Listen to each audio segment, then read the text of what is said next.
Hey guys, LuckyHD here, and I don't know, I was gonna point because there's a wasp still in my house, and I was gonna point the camera at it, but it's not there anymore. So I have a wasp in my house, and in today's video, I'm gonna be making a Loomian that's a wasp. So if you guys do enjoy this video, make sure you go to the like and subscribe, unless you're straight into it. I am also deathly afraid of bees and wasps, so thriving. Why does Loomian Legacy not have any bee Loomians?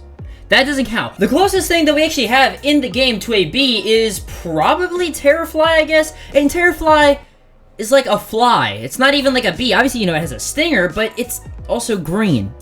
Again, it's not a bee. So, I'm gonna take it upon myself to model Loomian Legacy's first actual bee Loomian inside of the game. Let's get straight into it. So obviously, if we're making a wasp slash bee Loomian, we have to look up types of wasps, okay? So we have the common wasp, the Asian giant hornet. There's too many of them. One sec. So after my research, or I guess you could call it bee search, anyways, I figured out there's actually a wasp that is called the thread-waisted wasp, and it has this really skinny part on it that, I don't know, I think it's pretty unique, you know, for a bug. I don't even know how that's, like, humanly possible. It's not a human, it's a bug. I don't know how that's bugly possible, but it looks cool, so that's what we're going with. So obviously, doing a little bit more research, I actually read that the thread-waisted wasp is an active hunter, searching and paralyzing caterpillars and other insects in order to feed its offspring. So paralyzing, what do we, you know, commonly associate paralyzing with in Loomian Legacy?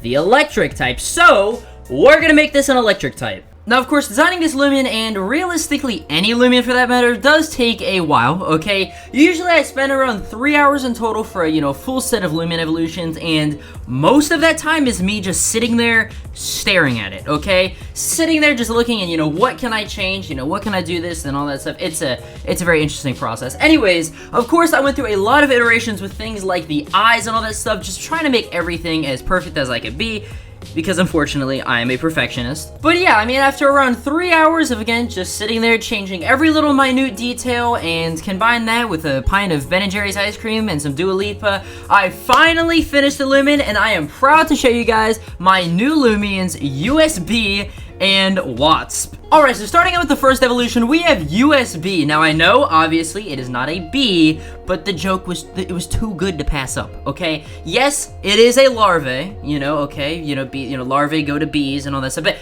regardless, not everything has to make sense, okay? Anyways, here's the full design. As you can see, it is, of course, based off of a USB cord with a little bit of the blue on it, obviously coming from the, you know, second evolution.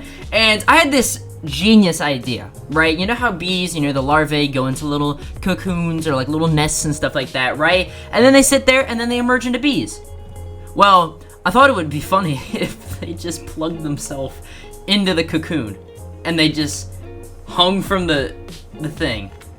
So there's my $1 million idea right there. Now, as for Wasp, Wasp actually gets its name from watts, which are, you know, the little measurements used for electricity and all that stuff, and of course the name a wasp. As you can see right here, I kind of solved the issue, or not issue, but the design problem of how do you make a thin-waisted wasp Loomian have a thin waist, and also make it look good, okay? So I basically had these two little pieces on it, kind of arc between each other with electricity coming in between, and I don't know, I just thought that was a genius idea for it. And then instead of obviously doing one stinger, I did two, and they kind of arc in the middle like a taser, okay? Again, just genius idea. And then of course it obviously stores power right here inside of its tail, you know, that's kind of where the electricity is going to. And yeah, it's got some blue little things on its antennas, blue eyes, and yeah, I just think all around it is a pretty cool design. Now, I'll save you all the lore mumbo jumbo, but basically, I'd think that this Loomian would have a really fast speed stat, as I'd like to imagine this Loomian could go 0 to 200 in, like, seconds. Okay, this thing would be a powerhouse for speed,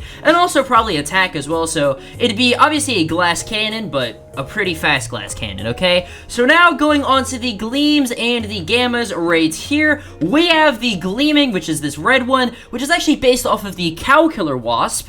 Everything here makes sense. Not everything has to make sense, okay? Except for the gamma one, but, you know, obviously we have this right here, again, based off of the cow killer wasp, one of the most powerful types of wasps that, you know, like, exist. Literally, it's called a cow killer for a reason. And then for the gamma, it's purple, because, hey man, Who doesn't like purple Loomians? But yeah, I definitely hope you guys enjoyed this design. If you have any suggestions for the next Loomian I should make, or if you want to create some stats / moves for this Loomian, definitely go down in the comments below. I'd love to read all of that stuff. But yeah, if you guys did enjoy this video, make sure to like, subscribe, and I'll see you guys in the next video. Peace.